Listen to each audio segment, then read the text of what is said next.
దావీదు యవనస్తుడు. సౌలు గారు పాపం చేసి దురాత్మ చేత నింపబడి ఆయన పరిస్థితి బాలేదు. దేశపు సరిహద్దుల దగ్గర ఫిలిష్తీయ శత్రువులందరూ ఎప్పుడు ఇజ్రాయేలు దేశమును ముట్టడి వేసి ఓడించేద్దామని ఎదురు చూస్తున్నారు. సౌలు గారు దేశాన్ని పట్టించుకోవట్లేదు. సౌలు గారు దావీదును చంపే కార్యక్రమంలోనే ఉన్నాడు తప్పితే, ఇజ్రాయేలీలకు నేను రాజును కదా, నా విధి విధానం ఏమిటి అనేది మర్చిపోయాడు ఆయన. ఇక సౌలు తరువాత రాజు అవ్వాల్సిన వాడు యోనాతాను గారు. ఎందుకనంటే సౌలు గారి కుమారుడి పేరు యోనాతాను. అయితే యోనాతాను బహిరంగంగానే చెప్పిన సత్యం ఏమిటి అని అంటే, దావీదా, నేను రాజును అవును, నా తర్వాత లేకపోతే మా డాడీ తర్వాత నువ్వే రాజువు, నేనైతే రాజును అవ్వను అని చెప్పేశాడు. అయితే ఈ పరిస్థితి ఎలా ఉంటే, తండ్రి పరిస్థితి కుమారుడి పరిస్థితి ఆ విధంగా ఉంటే, దావీదు సంగతి ఎలా ఉందో చూద్దాం. దేశం ఇబ్బందులు పాలవుతుందని ఇబ్బంది పడుతున్న వారందరూ, అప్పులైపోయిన వాళ్ళందరూ, ఆర్థిక పరిస్థితి బాగోలేని వారందరూ దావీదు గారు చాటుకు చేరిపోయారు.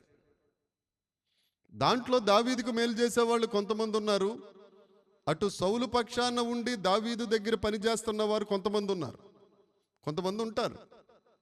మన పక్షాన్నే ఉన్నట్టుండి మన ఉప్పొత్తం తీసుకెళ్లి వాళ్ళకి అందించే వాళ్ళు చాలా మంది మన పక్కనే ఉంటారు. అందుకే బైబిల్ చెప్తున్న మాట ఏమిటంటే 118వ కీర్తనలో, మనుషులను నమ్ముకొనుట కంటే, మనుషులు నమ్ముకోవద్దు, మనుషులు మనల్ని అమ్ముకుంటారు. దేవుణ్ణి నమ్ముకోవాలి. ఈ ఇబ్బందులో ఉన్నవాళ్ళు, ఆర్థిక పరిస్థితుల్లో ఉన్నవారు, అప్పులు ఉన్నవాళ్ళు, వీళ్ళందరూ దావీదు గారు వెనక్కి చేరారు. అయితే దావీదు వారిని ఏం చేశాడు? ఇబ్బందులో ఉన్న వారిని అందరినీ మంచి సైనికులుగా తయారు చేశాడు. దావీదు గారు రాజు అయిన తర్వాత వ్రాసిన కీర్తనలు కాదు ఇవి. దావీదు గారు శ్రమలలో ఉన్నప్పుడు వ్రాసిన కీర్తనలు. అయితే ఈ 141వ కీర్తన వచ్చేసరికి, శ్రమల్లో ఉన్నప్పుడు, కష్టాల్లో ఉన్నప్పుడు మనం ఎలాంటి నిర్ణయాలు తీసుకోవాలి, ఏ నిర్ణయాలు తీసుకుంటే దేవుడు మనలను ఆశీర్వదిస్తారు. ఎందుకు అని అంటే, శ్రమలు వచ్చినప్పుడే శోధనలు ఎక్కువ అవుతాయి. శ్రమలు వచ్చినప్పుడు శోధనలు వస్తాయి. అన్నీ బాగున్నప్పుడు జాగ్రత్తగా ఏమైనా కొద్దిగా అటు ఇటుగా సీరియళ్ళు అవి చూస్తూ ఉన్నా, ఎప్పుడొకప్పుడు పొద్దున్న లేచిన తర్వాత ఒకసారి, సాయంత్రం పడుకునే ముందు ఒకసారి ఏదో చిన్న ప్రార్థన, ప్రభువా మంచి రోజు ఇచ్చినందుకు నీకు వందనాలు, నమస్కారం, స్తోత్రం, గుడ్ మార్నింగ్ అని పొద్దున్నే. సాయంత్రం, ప్రభువా మొత్తం అంతా కాపాడావు, మంచి అన్నం ఇచ్చావు, బాగుంది, నేను పడుకుంటున్నాను, నా కాపలాగా దూతలను పంపించు, లేకపోతే కెరూపులను పంపించు, లేకపోతే నువ్వే వచ్చి కాపలా ఉండయా, ఏదో రకంగా నువ్వు కునుకోవు, నిద్రపోవు, దూతలను కాపలా పెడతానని చెప్పావు కదా, మాట తప్ప. మళ్ళీ ఆయనకే కౌంటర్లన్నీ ఆయనకే, ప్రభువా కాపలాగా ఆయన అని దండం పెట్టి పడుకుంటూ పోతాం. కానీ శ్రమలు వచ్చినప్పుడు శోధనలు వస్తాయి. అసలు నేను నమ్ముకున్న దేవుడు కరెక్టేనా? ఒకవేళ దేవుడు నిజమే, ఒక స్థాయి భక్తులు, నా భక్తి కరెక్టేనా? నా భక్తి కరెక్టే, దేవుడు కరెక్టే, నా భక్తి కరెక్టే, నా ప్రార్థన పరిస్థితి ఏంటి? దేవుడు నా ప్రార్థన ఎందుకు వింటలేదు? ఎందుకంటే శత్రువులు అడుగుతున్నారు, నీ దేవుడు ఏమాయను? 42వ కీర్తనలో మనం ధ్యానించుకున్నాం. నీ దేవుడు ఏమైపోయాడా అని అడుగుతున్నారు. నా పరిస్థితి ఏంటి అని. శోధన వచ్చినప్పుడే, శ్రమ వచ్చినప్పుడే రకరకాల ఆలోచనలు వస్తాయి. అలాంటప్పుడే కరెక్ట్ నిర్ణయాలు తీసుకోవాలి. ఎందుకంటే మనం తీసుకునే నిర్ణయాన్ని బట్టే మనకొచ్చే ఆశీర్వాదం ఉంటుంది. హల్లెలూయా. మనం తీసుకునే నిర్ణయమే. ఎప్పుడో ఒకప్పుడు మీ జీవితాలలో ఒక నిర్ణయం తీసుకోవటం, ఈ శుక్రవారం దినమున దేవుని సన్నిధిలో గడపడానికి దేవుడు మంచి అవకాశం మనకు అనుగ్రహించారు. దేవునికి మహిమ. ఆయన సన్నిధిలో ఒక దినము గడుపుట 1000 దినముల కంటే శ్రేష్టము. ఈ శుక్రవారం దినము దేవుని సన్నిధిలో మనం ఉన్నాం కాబట్టి అది శ్రేష్టమైనది. ఎంతోమంది ఉన్నారు ఈ ఏరియాలోనే, వారందరికీ లేని శ్రేష్టత శ్రేష్ఠుడైన దేవుడు మనకు అనుగ్రహించారు అని అంటే ఒకప్పుడు మనం తీసుకున్న నిర్ణయం. ఇదివరకు ఐడియా సిమ్ ఉండేది, ఐడియాస్ మొబైల్స్. అలా క్యాప్షన్ ఏంటి? ఒక ఐడియా. మీరు చిన్నింటోళ్ళు కాదు. జీవితాన్ని మార్చి పాపం ఆయన ఎత్తేసాడు, వెళ్ళిపోయాడు, ఎట్టిపోయాడు తెలియదు ఐడియా ఆయన. కానీ దేవుని పట్ల మనం తీసుకున్న నిర్ణయం, మన దేవుడు మారని దేవుడు. హల్లెలూయా. ఈ దావీదు గారు కొన్ని నిర్ణయాలు తీసుకున్నారు. మొదటి నిర్ణయం 1వ వచనం 2వ వచనం, మొత్తం 5 నిర్ణయాలు ఉంటాయమ్మా ఈ 142వ కీర్తనలో, 41లో. 141వ కీర్తనలో 5 నిర్ణయాలు ఉంటాయి. మొదటి నిర్ణయం 1వ వచనము 2వ వచనం. ఏమిటా నిర్ణయం అంటే, కష్టం వచ్చినప్పుడు, శ్రమ వచ్చినప్పుడు, శోధన వచ్చినప్పుడు దేవుడి దగ్గరికే వెళ్ళాలి. ఎక్కడికి వెళ్ళాలి? ఎక్కడికి వెళ్ళాలి? ఇంట్లో భార్యకు భయం వేసింది అనుకో, ఎవరి దగ్గరికి వెళ్ళిపోద్ది? మీరేం చెప్పరు, ఎందుకంటే చెప్తే మళ్ళీ ఈ పాస్టర్ మంచోడు కాదు. భర్త మీద మా ఆవిడ కూడా సైతం. నిన్న నేను వచ్చాను, ఆవిడ నాకు ఏం చెప్పి పంపించింది అంటే, పర్లేదు 4 రోజులు మేము ఇక్కడ బ్రహ్మాండంగా ఉంటాను, మీటింగ్లో ఎన్ని చూసుకుని జాగ్రత్తగా వచ్చేసి అని చెప్పి వెళ్ళింది. ఇప్పుడు బయలుదేరి వచ్చేస్తుంది, ఇంకా ఎక్కేసింది బస్సు ఆల్రెడీ. మనకేదన్నా శ్రమ వచ్చిందన్నా, కష్టం వచ్చిందన్నా దేవుడి సద్దినికి వెళ్ళిపోవాలి. హల్లెలూయా. మొదటి మనం తీసుకోవాల్సిన నిర్ణయం ఏంటో చూద్దాం. ఆ నిర్ణయం ఎలా ఉంటుందో, ఆ నిర్ణయం తీసుకుంటే ఏం జరుగుతుందో. 1వ వచనం, యెహోవా నేను నీకు మొర్ర పెట్టుచున్నాను, నా యొద్దకు త్వరపడి రమ్ము, నేను మొర్ర పెట్టగా. నా మాటకి ఏం వగ్గాలట? చెవి ఒగ్గడం అంటే ఇలా విను ప్రభువా, కాన్సన్ట్రేట్ చేసి. మనం ఇద్దరు మాట్లాడుకుంటుంటే, మలాకీ గ్రంథంలో బైబిల్ చెప్తుంది, 2 భక్తులు మాట్లాడుకుంటూ ఉంటే ఆకాశం నుండి దేవుడు ఎలా వింటారు? ఏం మాట్లాడేసుకుంటున్నారు?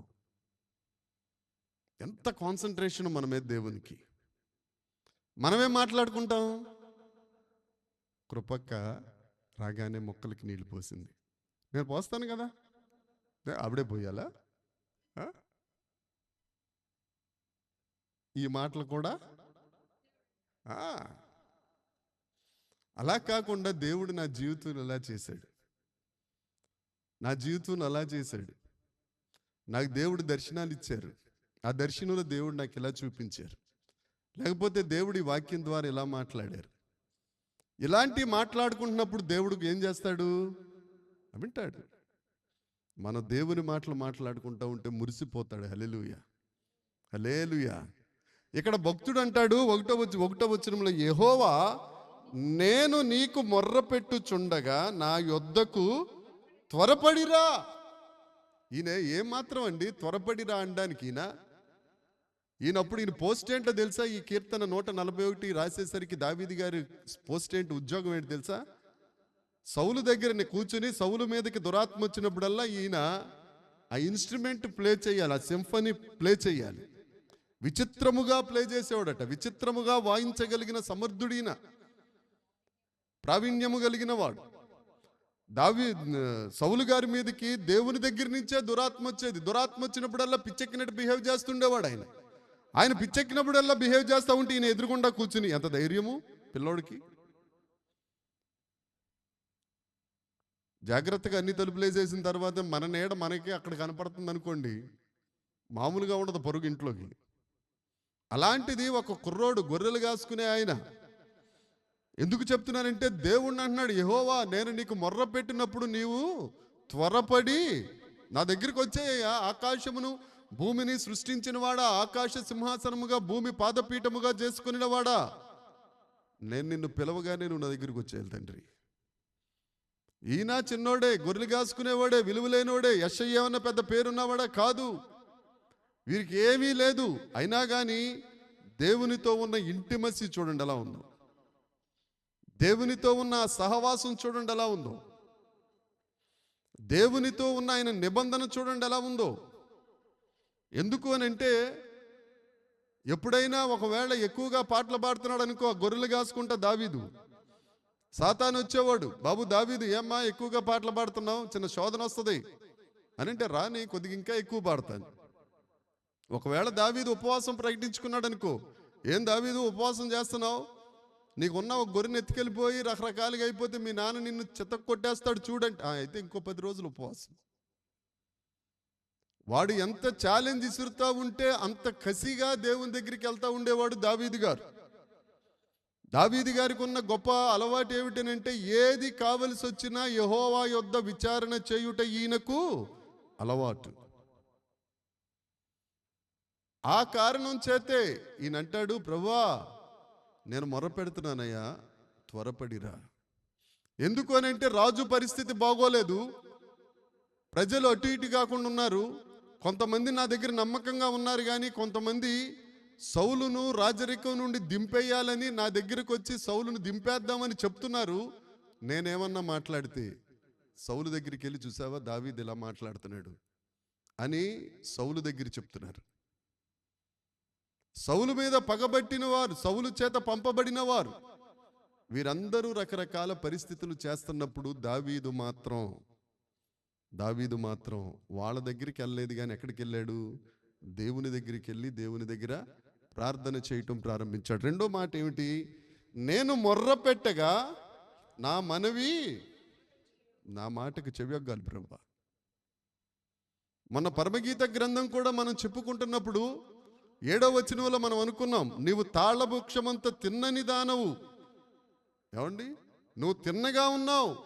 తిన్నగా ఉండాలి అని అంటే ఆయన పరిశోధనగా చేసి మనం తెలుసుకోవాలి, ఆయన ఎలాంటి వాడో తెలుసుకోవాలి, ఆయనను ఎరగాలి. ఆయనను మనం ఎరుగుతున్నప్పుడు మనల్ని ఆయన ఎరుగుతాడు. దేవునికి మహిమ కలుగును గాక.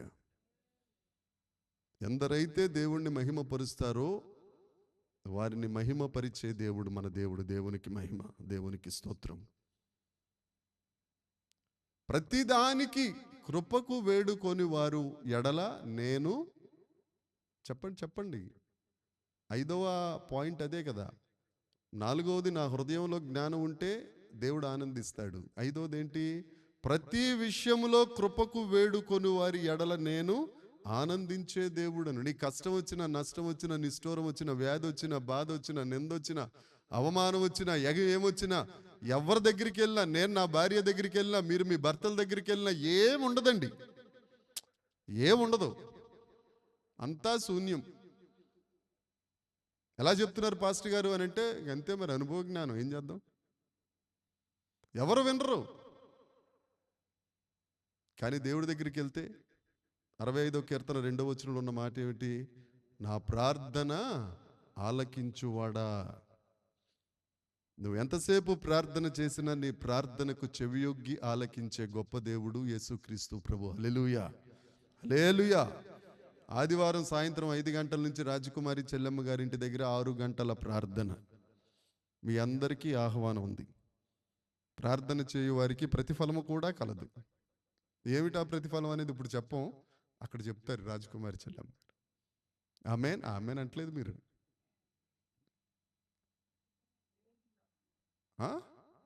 ఇహమందు పరమందు ప్రతిఫలం కావాలి కదక్క.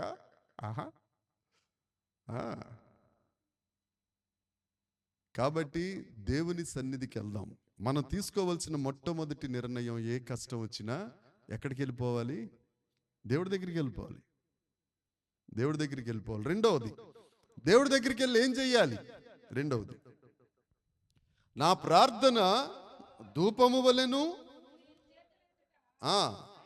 సాయంకాలపు నైవేద్యము వలెను నీ దృష్టికి అంగీకారముగా ఉండును గాక. ఈ మాట అందరికీ సుపరిచితం. ఏమండి, ఈ మాట అందరికీ తెలుసు కదా. మనం కూడా కోరుకుంటాం, నా ప్రార్థన ధూపంలా ఉండాలి, నేను సాయంకాలపు చేతులు ఎత్తుట ఎలా ఉండాలి? నైవేద్యంలాగా ఉండాలి అని. ఈ మాట రాసేటప్పటికి దావీదు గారికి ప్రత్యక్ష గుడారం తెలియదు. అసలు ప్రత్యక్ష గుడారంలో ఎన్నుంటాయి, ఏం భాగాలు ఉంటాయి అనేది కూడా తెలియదు. ఏమండి, ప్రార్థనలో ప్రత్యక్ష గుడారానికి గల సంబంధాలు తెలుసుకోవాలంటే రాజకుమారి చెల్లెమ్మ గారింటికి సాయంత్రం, ఆదివారం సాయంత్రం రండి. అక్కడ దేవుడు మనతో మాట్లాడును గాక. ఎన్ని ఆఫర్లు ఉన్నాయి చూడండి మీకు. 6 గంటల ప్రార్థనకు వస్తే మీరు ఎలాగో కాన్ఫరెన్స్లు ఇస్తారు కదా పాస్టర్ గారు, అక్కడి నుంచి వినేస్తాం అని అంటే కాన్ఫరెన్స్లు ఏమో. దావీదు గారికి తెలియదండి.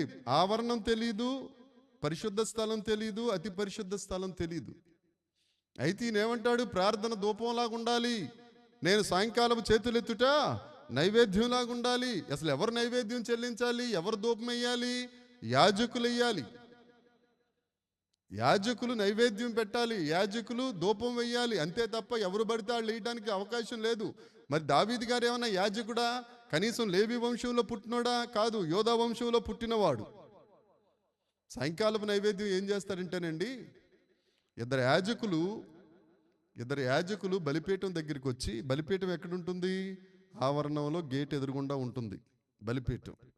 గంగాళం దగ్గర కాళ్ళు చేతులు కడుక్కుని బలిపీఠం దగ్గరికి వచ్చి ఆ బలి పశువును ఆ బలిపీఠం దగ్గర వధించి దానిని కాల్చేసిన తరువాత పవిత్ర బూడిద లేకపోతే పవిత్రమైన అగ్ని కాల్చేసిన అగ్నిని వారు పవిత్రంగా అతి పరిశుద్ధ స్థలంలోనికి తీసుకెళ్లి, ఆ ధూపవేదిక అతి పరిశుద్ధ స్థలానికి ఎదురుగుండా ఉంటుందండి. ధూపవేదిక ఎలా ఉంటుంది? ఆ ధూపవేదిక దగ్గరికి వెళ్ళి ఆ ధూపవేదిక మీద ఈ నిప్పులు పెట్టి పరిమళ ధూప ద్రవ్యములు, ఎప్పుడన్నా విన్నారా? మనం చదివాం కూడా. నిర్గమాకాండము 34వ అధ్యాయము 1వ వచనం దగ్గర నుంచి 35వ వచనం వరకు సాయంకాలపు నైవేద్యం ఏ విధంగా పెట్టాలనే క్రమం ఉంటుంది. దాంట్లోనే గోపరసము, గంధము, జటామాంసి, ఇవన్నీ ఈ సుగంధ సంభారములన్నీ తీసుకొచ్చి ఆ నిప్పుల మీద వేసినప్పుడు భయంకరమైన పొగ వస్తుంది. ఆ పొగ ఆకాశానికి ఎక్కి వెళ్ళిపోతూ ఉంటే దేవుడు దానిని పీల్చి ఆహా అని సంతోషిస్తారు.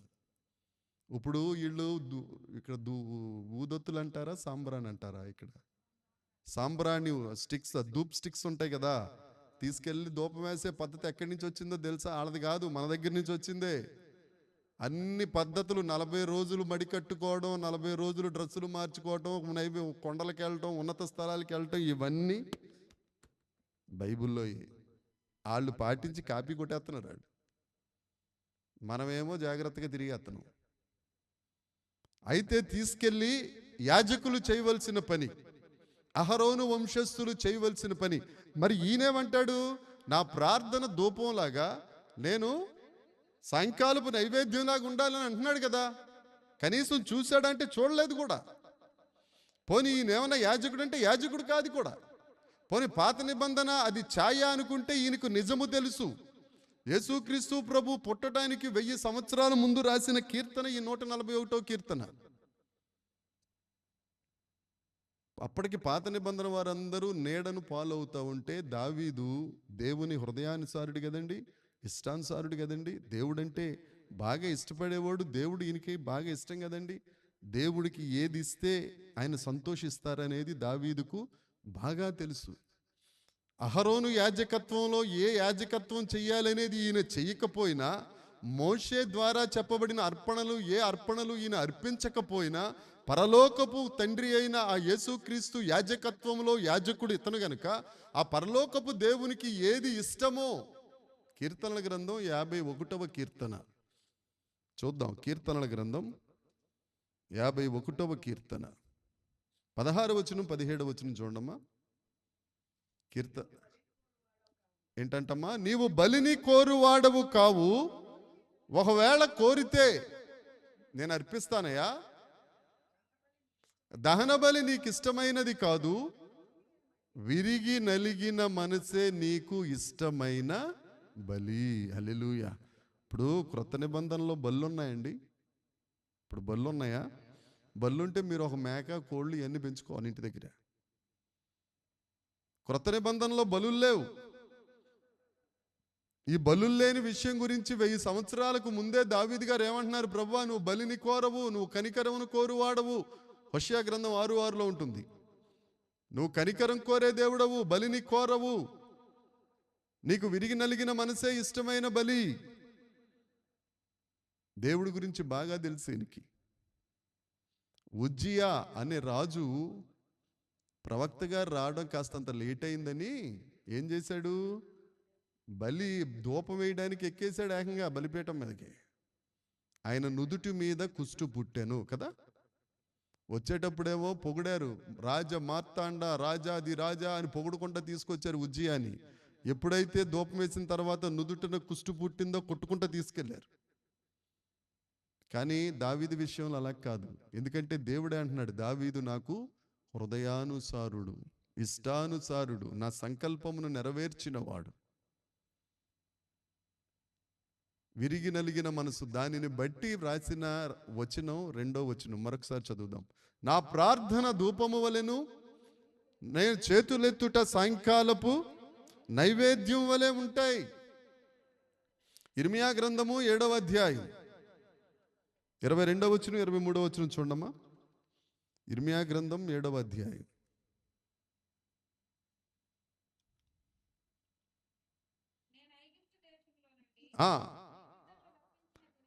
నేను ఐగుప్తు దేశంలో నుండి మీ పితరులను రప్పించిన దినమున దహన బలుల గూర్చి గాని, అమ్మా జాగ్రత్తగా వినమ్మా, దేవుడు చెప్తున్న మాట ఇది. ఇర్మియా ప్రవక్త ద్వారా దేవుడే ఇజ్రాయేలీలతో మాట్లాడుతున్న మాట. ఈ దినాన్న ఈ మట్టిని ఉపయోగించుకుని మీతో చెప్తున్న మాట. ఇజ్రాయేలీలారా, ఐగుప్తులోంచి మిమ్మల్ని తీసుకొచ్చినప్పుడు దహన బలుల గురించి గాని బలుల గురించి గాని నేను మీతో చెప్పలేదు. అట్టి వాటిని గూర్చి నేను మీకు ఏ ఆజ్ఞ కూడా ఇవ్వలేదు. ఇచ్చి తిని ఏదనగా నా మాటలు మీరు వినాలి, మీరు అంగీకరించాలి. నేను మీకు చాలమ్మా, నీ దగ్గర 100 మేకలు ఉన్నాయి కదా, 100 గొర్రెలు ఉన్నాయి కదా అని చెప్పి రోజుకో ఒక మేక, రోజుకో ఒక గొర్రె తీసుకొచ్చి బలిచ్చేయటం, బయటికి రాగానే పాపం చేయటం, మళ్ళీ బలిచ్చేయటం, పాపం చేయటం, ఇది కాదు. నేను బలులు కోరుకోలేదు. మరేం కోరుకున్నావు ప్రభువా? నా మాట మీరు వినాలి, నా మాట మీరు గైకొనాలి, నేను మీకు దేవుడుగా ఉండాలి, మీరు నాకు ప్రజలుగా ఉండాలి. దహన బలులు కాదు, నువ్వు మాట వినుట శ్రేష్టము కదా. నువ్వు మాట విని దేవుని మాటకు విధేయుడై దేవుని మాటకు లోబడి నువ్వు చేతులు పైకెత్తావనుకో, అది దేవునికి ఎలా ఉంటుందట? ఇంపైన ధూపము గల సాయంకాలపు నైవేద్యంగా యాజకులు వచ్చి ఆ పరిశుద్ధ అగ్నిని తీసుకెళ్లి ధూపవేదిక మీద వేసిన ఆ పరిమళ సుగంధ సంభారము వలె. హల్లెలూయా. అది ఎంత ఇష్టమో దేవుడికి. అలాంటిది మరలా తయారు చేయు వాడు ఎవడైనా ఉంటే వాడు నా జనుల్లో నుండి కొట్టివేయాలని ఆజ్ఞించాడు. అంత ఇష్టం అది ఆయనకి. అంటే నువ్వు చేతులెత్తటం ఆయనకి ఎంత ఇష్టమో ఒకసారి ఆలోచించు. అర్థమవుతుందమ్మా?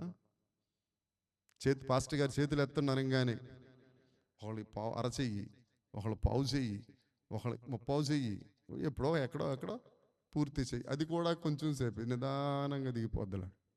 అమ్మా ఎత్తండి అమ్మా. నువ్వు చెయ్యి ఎత్తటం ఆయనకి ఇంపైన నైవేద్యము. అక్కడ ఉన్న మాట అది, నేను చెప్పేది కాదు. 2వ వచనం ఏమిటట? నా ప్రార్థన. మన ప్రార్థనే ధూపం అయిపోయింది కాబట్టి ఇక ఊదొత్తులు సాంబ్రాణొత్తులు తీసుకొచ్చి మూలకెళ్ళి ఇలాగలా తిప్పాల్సిన అవసరం లేదని అర్థం. మనోళ్ళు అది మానేశారు, ఇది మానేశారు. ధూపం వేయటం మానేశారు,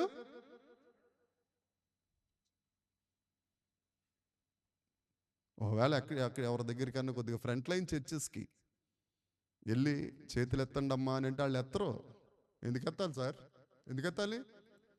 ఎత్తితే నీకే మంచిది. ప్రకటన గ్రంథము 5వ అధ్యాయము 8వ వచనం చూడండి. ఆదికాండం తర్వాత ఉంటుంది మొట్టమొదట. ఈ అమ్మాయికి డౌట్ వచ్చింది, మీ పిన్న చూడండి. ఆ పాపలు దీనేమ్మా, పేజ్ నెంబర్ చెప్పండి అవకాశం ఉంటే. ప్రకటన గ్రంథం 5వ అధ్యాయం 8వ వచనం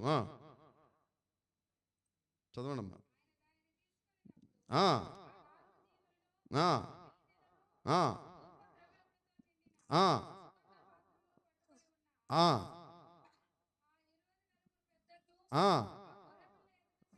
సాగిల పడ్డారు. ఈ పాత్రలు ఏంటంట? మన ప్రార్థనలే. ఆమెననరే మన ప్రార్థనలు అన్నప్పుడు మీకు డౌటా మేము పరిశుద్ధులమా కాదా అని? చిచ్చి, మన ప్రార్థనలే. దీన్ని బట్టే దావీదు గారు అంటున్నారు ఎప్పుడో 1000 సంవత్సరాల క్రితం, నా ప్రార్థన ధూపంగా ఉంటుంది. 8వ అధ్యాయంలో కూడా ఇదే వచనం ఉంటుందండి. ఆ పాత్రల్లో ఉన్నవి పరిశుద్ధుల ప్రార్థనలే. మార్కు సువార్త 12వ అధ్యాయంలో ఒక శాస్త్రి గారు, ఒక ఆయన ఉన్నాడు. శాస్త్రి, హరిరామే జోగే శాస్త్రి కాదు. అప్పుడు బైబిల్ బోధించేవాళ్ళు శాస్త్రులు. ఇప్పుడు శాస్త్రులు అంటే అర్థం మారిపోయింది. అదిగో మార్కు సువార్త 12వ అధ్యాయం 22వ వచనం చూసి పెట్టండి అమ్మా. 32 32 రా 32 రా. నువ్వు సద్దుకాయల దగ్గరికి వెళ్ళిపోయావు. అది ఆ శాస్త్రి బోధకుడా, బాగా చెప్పావయ్యా, వేరొకడు లేడనియు నీవు చెప్పిన మాట సత్యమేనయ్యా.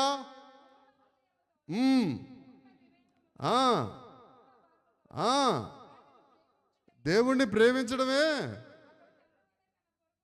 ప్రేమించడం సర్వాంగ హోమముల కంటే, బలు కంటే, దేవునికి స్తోత్రం. నువ్వు దేవుణ్ణి ప్రేమించడం, నిన్ను వల్ల నీ పొరుగు వారిని ప్రేమించడం, నువ్వు సాయంకాలపు నైవేద్యం లాగుంటుంది చేతులెత్తితే. నువ్వేమో దేవుణ్ణి పక్కనెట్టేసి పక్కనోడి చెత్తకి తిట్టేసి, ఆడు కనిపించకుండా కొంత తిట్టేసి, మనసులో కొట్టేసి, రకరకాలన్నీ చేసేసి పవ్వా అని అంటే చిచ్చిలే అంటాడు ఆయన. జాగ్రత్త. దేవుణ్ణి ప్రేమించాలి, ఇంకెవరిని ప్రేమించాలి? పొరుగు వారిని, మనిషిని.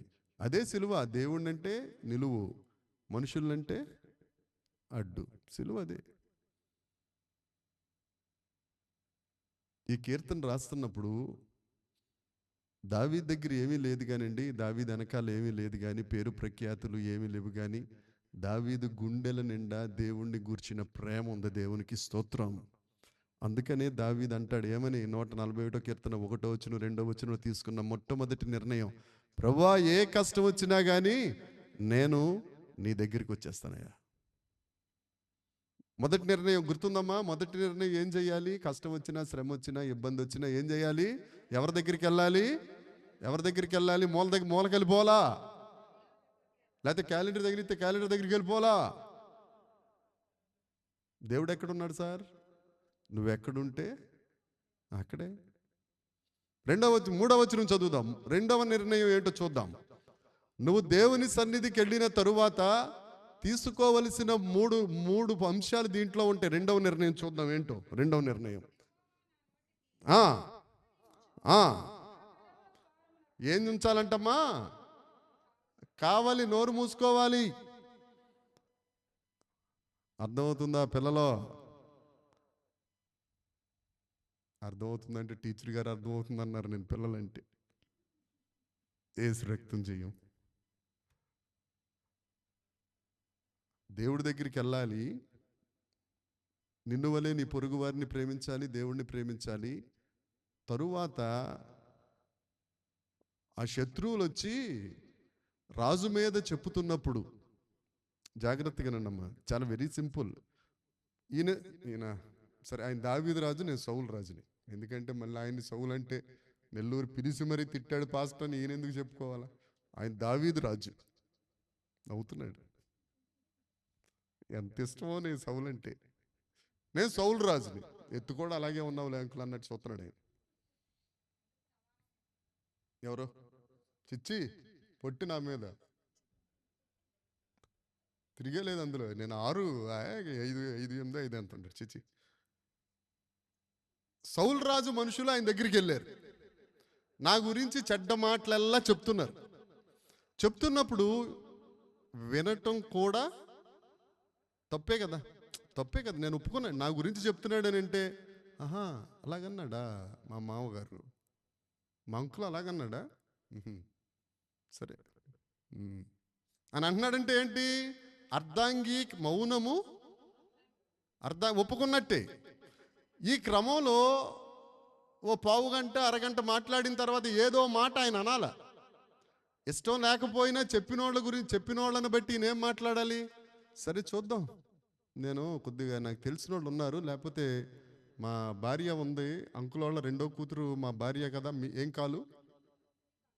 మీ కాలు మా భార్య అనుకో బాబా, నీకు వందనం ఉంది. ఆవిడతో రికమెండేషన్ చేపిస్తానులే, మేకాలు చెప్తుందిలే అని అన్నాడు అని అంటే అంకుల్ మీద కౌంటర్ స్టార్ట్ అయినట్టే కాదా? అసలు వినకుండా, ఇంట్లోంచి బయటికి రాకుండా మీకాలతో మా ఆయన లేడు అని చెప్పించేస్తే గొడవ లేదు కదా. కృపం వెంటనే రెడీ. అబద్ధం ఆడకూడదు కదండి. జనం అడిగాయి, అవునా కాదమ్మా? యాకోబు గారు దేవుని ఎదుట నిష్కలంకమైన భక్తి ఏది అని అంటే ఏం చెప్తాడు? చాలాసార్లు చెప్పుకున్నాం. యాకోబు పత్రిక 1వ అధ్యాయం. యాకోబు పత్రిక 26 చూడండి అమ్మా.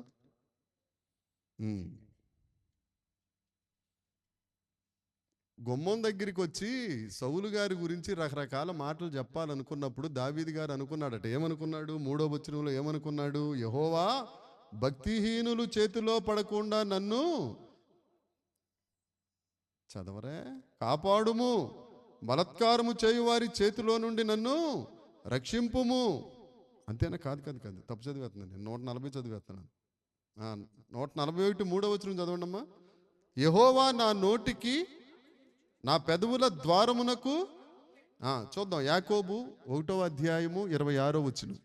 పేజీ నెంబర్ చెప్పండి అమ్మా. తిరిగేసేస్తున్నారు వీళ్ళు ఇక్కడ. ఏంటమ్మా? నోటికి కళ్ళెం పెట్టుకొనక.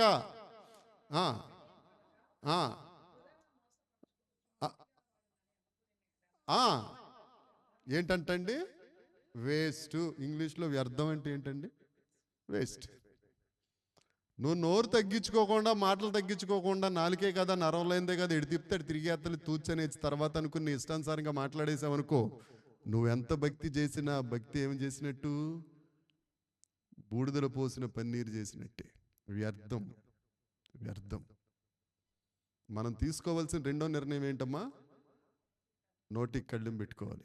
అర్థమవుతుందమ్మా? ఏదో చెప్తున్నారులే అంకుల్, వింటున్నావు కదా, మళ్ళీ అడగాల మీరు మమ్మల్ని. మొదటిది దేవుడి దగ్గర ప్రార్థన చేయాలి. రెండవది అంతే. సరే, ఇప్పుడు అర్జెంట్ పని ఉంది, లేకపోతే అర్జెంట్ బాత్రూమ్కి వెళ్ళిపోతుందని చెప్పేసి వెళ్ళిపోండి, గొడవలేదు అసలు. ఇక అంతే. ఎందుకు ఎదురుకుండా నిలబడే దగ్గర నుంచి అర్ధాంగీకారం అయిపోద్ది.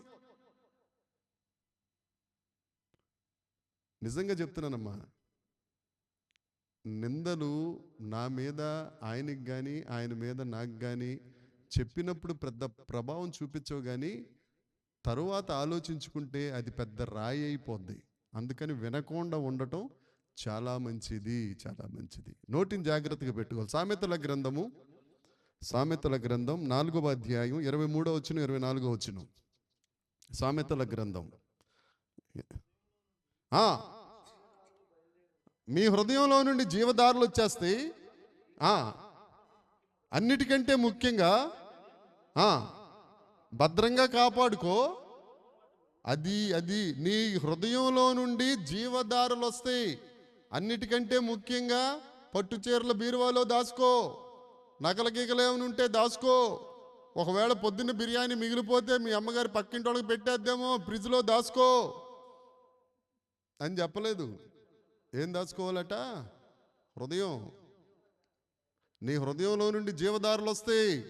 ఎందుకంటే హృదయంలో పీఠము వేసుకుని ఆయన ఆసీనుడవుతాడు. దేవునికి స్తోత్రం. దేవుడు ఉంటే నీలో జీవం ఉన్నట్టే. ఆ హృదయంలో నుండి, హృదయం నిండిన దానితో నోరు మాట్లాడుతుంది. కాబట్టి హృదయం నుండా జీవం ఉంటే జీవ మాటలు నీ దాంట్లో నుంచి వస్తాయి. కాబట్టి హృదయాన్ని జాగ్రత్తగా చూసుకో. అప్పుడేమి రావట? మూర్ఖపు మాటలు. చదవండి అయ్యారు, మీకు వందనాలు. రానియొద్దు. పెదవుల నుండి కుటిలమైన మాటలు. కుటిలమైన మాటలంటే ఏమిటి? నేనంటే ఆయనకి ఇష్టం లేదు. ఇష్టమే, కానీ ఇష్టం లేదు. ఇష్టమే, నాకు మీ మనసు నాకు తెలుసు కదా. నేనంటే ఆయనకి ఇష్టం లేదు అనుకోండి. కొంతసేపు నటించండి సార్, మంచి యాక్షన్ పార్టీ ఇచ్చాం మీకు. ఆయనకి ఇష్టం లేదు, కానీ నా దగ్గరికి వచ్చి కౌగలించుకుని, uncle I love you uncle, I kiss you uncle, I adore you అన్నాడు అనుకో, ఏం చేస్తున్నట్టు? కుటిలమైన మాటలు చెప్తున్నట్టు. ఆ మాటలు చెప్పకూడదు. మూర్ఖపు మాటలు చెప్పకూడదు. వెరసి మన నోటికి కళ్ళెం పెట్టుకోవాలి. ఆ నిర్ణయం నువ్వు తీసుకోవాలి. నేను ఎక్కువగా మాట్లాడకూడదు. మాట్లాడితే దేవుని మాటలు మాట్లాడాలి. అది కూడా దేవుని మాటలు ఎక్కడ పడితే అక్కడ అసందర్భంగా నువ్వు విత్తరాదు. యేసుప్రభు ఏమన్నారు? పందుల ముందు చల్లొద్దు. దేవుని మాటలు ముత్యాలు కదా. పందుల ముందు ఎందుకు వేస్తావు? అవి తొక్కేస్తే ఏం తెలుస్తుంది దానికి? పందికి ఏం తెలుస్తుంది? పందికి ముత్యం కంటే బురదంటే బ్రహ్మాండమైన ఇష్టం కదా, వేయకూడదు, జాగ్రత్తగా ఉండాలి. తర్వాత 4వ వచనం చూద్దాం. 4వ వచనం. పాపము చేయు వారితో కూడా దుర్నీతి కార్యములలో జొరబడకుండునట్లు దుష్కార్యములకు తిరగనివ్వకూడదు. మొదటిది హృదయాన్ని జాగ్రత్తగా పెట్టుకోవాలి. అమ్మా, శ్రమ వచ్చినప్పుడు మనం ఎలాంటి నిర్ణయం తీసుకోవాలంటే, మొదటి నిర్ణయం దేవుడి దగ్గరికి వెళ్ళాలి. రెండవ నిర్ణయం నోరు పెట్టుకోవాలా. మూడవ నిర్ణయం హృదయాన్ని జాగ్రత్తగా చూసుకోవాలి. నీ హృదయంలో దుర్నీతి, దుష్కార్యము ఏదైనా వచ్చింది అని అంటే వెంటనే దాన్ని కటాఫ్ చేసేయాలి, కత్తిరించి తీసేయాలి. చేదైన వేరు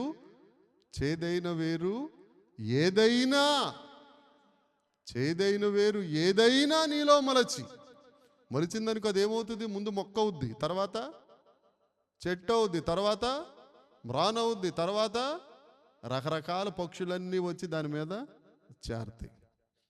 సాయంకాలం పక్షులన్నీ చేరినాయి అనుకో, కృపమ్మ ఎప్పుడు ఉదయాన్నే చేసే ప్రార్థన, ప్రభువా ఉదయమున పక్షుల కిలకిల రావముల స్తోత్రములు. దేవా, మేము కూడా నిన్ను స్తుతించుటకు నువ్వు ఇచ్చిన అర్హతను బట్టి నీకు స్తోత్రం. నిజమే కదా అని అనుకున్నాను. ఉదయం కిలకిల రావాలి స్తోత్రాలే, సాయంత్రం కిలకిల రావాలేంటి అని ఆలోచించుకున్నాను నేను. అందుకనే చెప్తున్నాను. చెట్టు అయిన తర్వాత పక్షులు వచ్చి ఊరుకుంటాయండి? ఇప్పుడంటే పక్షులు లేవు, కానీ పాత రోజుల్లో ఇంటి దగ్గర పెద్ద చెట్టు ఉందనుకో, అది చేసే సౌండ్కి ఇంట్లో నిద్ర పట్టదు. భయంకరమైన గోల, పొద్దున్న లేచేసరికి విపరీతమైన. ఏమండి, చెట్లు నరికించేసిన వాళ్ళు ఉన్నారు. హృదయం జాగ్రత్త అండి. దుష్కార్యము నీకు తెలుస్తుంది. అమ్మా, ఎప్పుడైతే నీలో దేవుని ఆత్మ ఉందో, నువ్వు మంచి మాట్లాడుతున్నావా, మంచి ఆలోచిస్తున్నావా, చెడు ఆలోచిస్తున్నావా మనకి తెలుస్తుంది. తెలియదని మనం అబద్ధం చెప్తాం. ట్విన్ని ఎంత ఉంటుందండి? కొలిస్తే ఇంత ఉంటుంది, అంతేనా? 5వ సంవత్సరం తప్పు చేసిన వెంటనే సీరియస్గా చూశాను అనుకో, వచ్చి ముద్దు పెట్టి సారీ డాడీ, సారీ, ఇదే పనిగా అంటే చేసింది తప్పన్న సంగతి. అరే, మీ అమ్మాయికి కూడా ఉంటుందిలేమో, నువ్వు నవ్వేస్తున్నావు. కానీ చిన్న పిల్లలకి తెలిసిపోతుందండి, మనకెందుకు తెలియదు తప్పని తెలిసి కూడా నువ్వు చేస్తున్నావంటే నీ పరిస్థితి ఒకసారి ఆలోచించు. తర్వాత చదువుదాం. గట్టిగా అంటే వాళ్ళతో మాట్లాడకూడదు. దగ్గొచ్చేస్తుందేంటి? వాళ్ళతో మాట్లాడకూడదు, వాళ్ళ గురించి ఆలోచించకూడదు.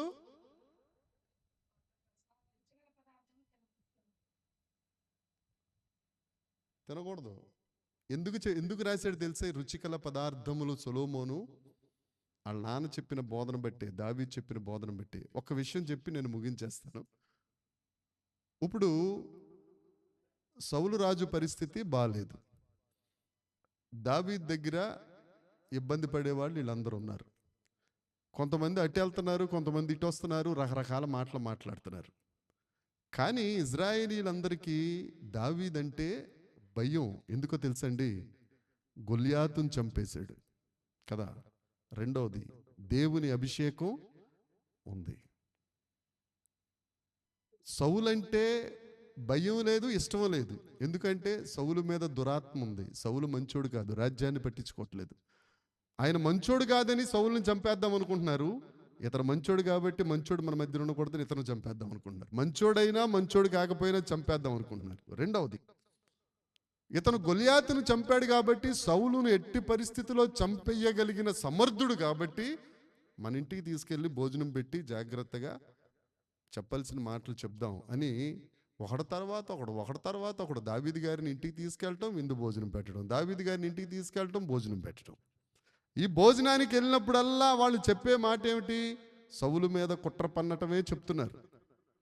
ఒకసారి చూశాడు, రెండోసారి చూశాడు, మూడవసారి వారి భోజన పదార్థముల దగ్గరికి వెళ్ళడం మానేశాడు. అందుకనే 1వ కీర్తన 1వ వచనంలో రాస్తా ఏమంటాడు? దుష్టుల నిలువక అక్కడికి వెళ్ళి కూర్చుని అపహాస్యం చెయ్యాలి. అందుకని 4వ వచనంలో 3వ నిర్ణయం ఏమని రాస్తాడు? రుచికల పదార్థములు చేస్తాను, వాళ్ళతో సహవాసము చెయ్యొద్దు. సహవాసం చెయ్యొద్దు. అపోస్తల కార్యములు 4వ అధ్యాయము 42వ వచనం చూడమ్మా. అపోస్తలుల కార్యములు 4వ అధ్యాయం 42, 43 కూడా చూడండి.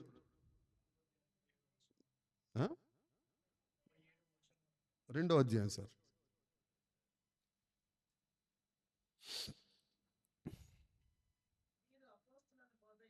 వీరు అపోస్తలుల బోధ యందును సహవాసమందును రొట్టె విరుచుట యందును, అది దీంట్లో మనం ఎదగాలి తప్ప భోజనం పార్టీ చేసుకుందాం రండి, గెట్ టుగెదర్ పెట్టుకుందాం రండి. ఈ అపార్ట్మెంట్లో ఈ మధ్య ఉన్న కల్చర్ ఏంటంటే కిట్టి పార్టీలు చేసుకుందాం రండి. ఈ పిచ్చి పిచ్చి ఆటికి వెళ్ళిపోయి నువ్వు వెళ్ళి అక్కడ నిలబడకూడదు.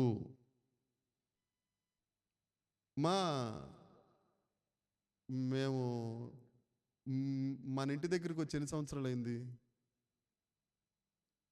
గోరంట్ల 2 years.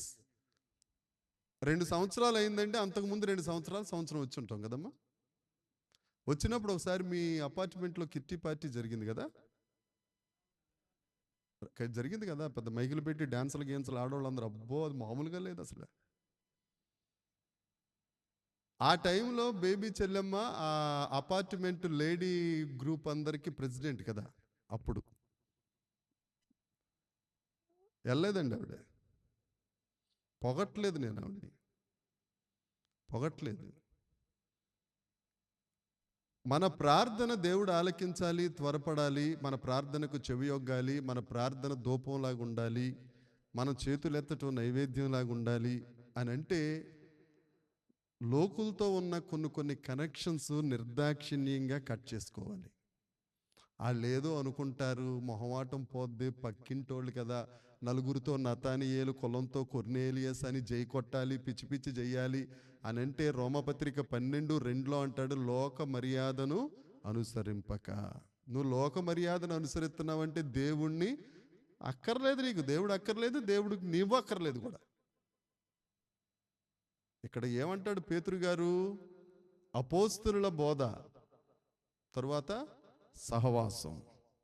ఏ సహవాసం అండి? దేవునితో సహవాసం, సంఘంతో సహవాసం. హల్లెలూయా, హల్లెలూయా. నేను నిజంగా చెప్తున్నానండి, ఏదో రికార్డ్ చేస్తున్నాము లేకపోతే సంఘం ముందు బూస్టప్ చేస్తే మీరందరూ నన్ను మెచ్చుకుంటే అబ్బా అదేం అక్కర్లేదు నాకు. దేవుడిచ్చిన కృప, యేసయ్య దేవాలయం ఒక కుటుంబంగా దేవుని సన్నిధిలో ఎదుగుతుంది. మధ్యాహ్నం నాగమణి చెల్లెమ్మ కూడా చెప్పిదే మాట, అన్న మీ మాటలు నాకు మొదటి సంవత్సరం అర్థం అవ్వలేదు, ఇప్పుడు అర్థం అవుతున్నాయి. మనందరం ఒక కుటుంబ సభ్యులు.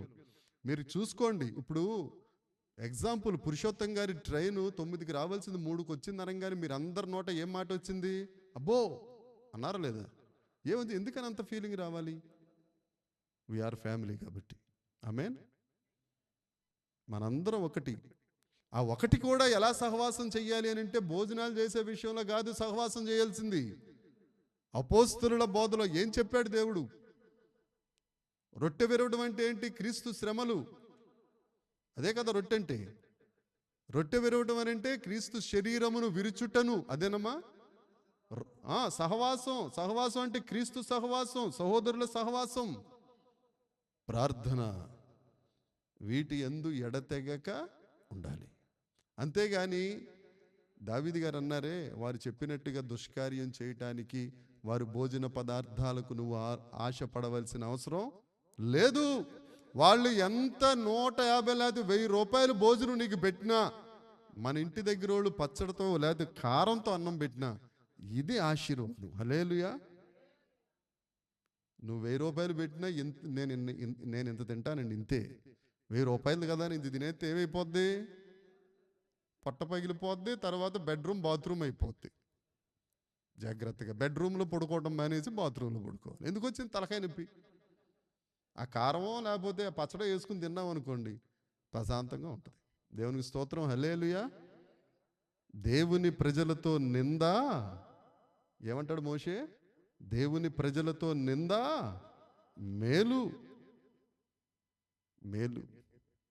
అందుకనే మీకు దావీదును దేవుడు అరణ్యంలో ఎందుకు తిప్పాడో తెలుసా అండి? తెలుసా? మనం ఏమనుకుంటాం, పాపం ఆహా గొబ్బవలే రెక్కలున్న ఎడలని ఎగిరిపోదుని దావీదు ఎంత కష్టపడ్డాడు, ఎన్ని బాధలు పడ్డాడు అనుకుంటాం.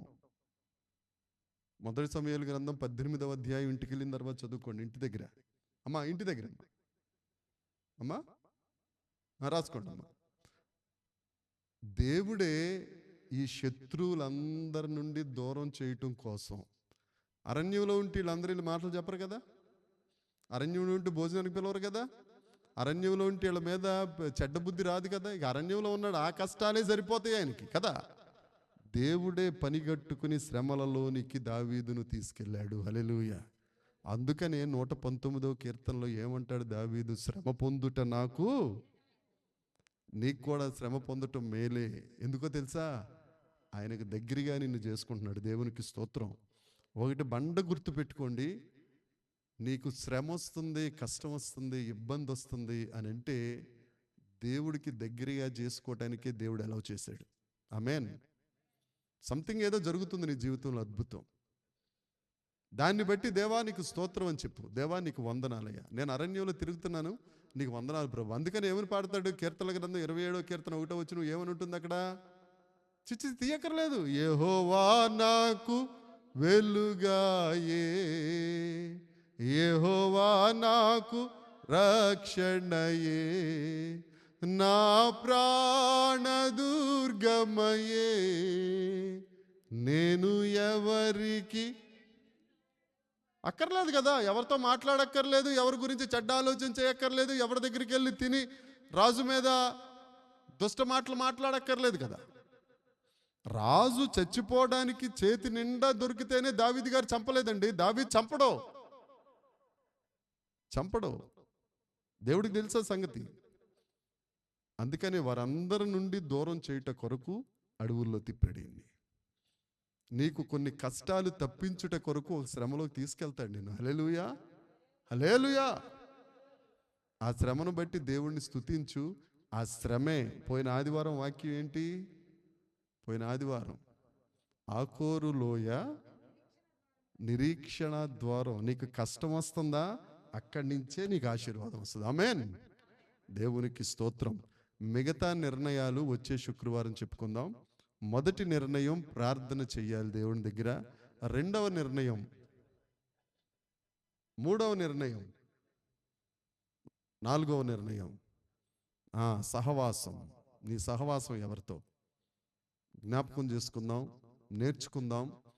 దావీదు వలె ఆయనే అరణ్యంలో తిరిగినోడే తర్వాత 40 సంవత్సరాలు రాజు అయిపోయాడు. ఆ దావీదు వంశంలో నుండే యేసుక్రీస్తు ప్రభు వచ్చారు. దావీదు కుమారుడా అని చెప్పించుకోవడానికి దేవుడు ఇష్టపడ్డాడు. దేవునికి స్తోత్రం కలుగునుగాక. దేవుడు ఈ మాటలు దీవించునుగాక. కళ్ళు మూద్దాం, ప్రార్థన చేద్దాం.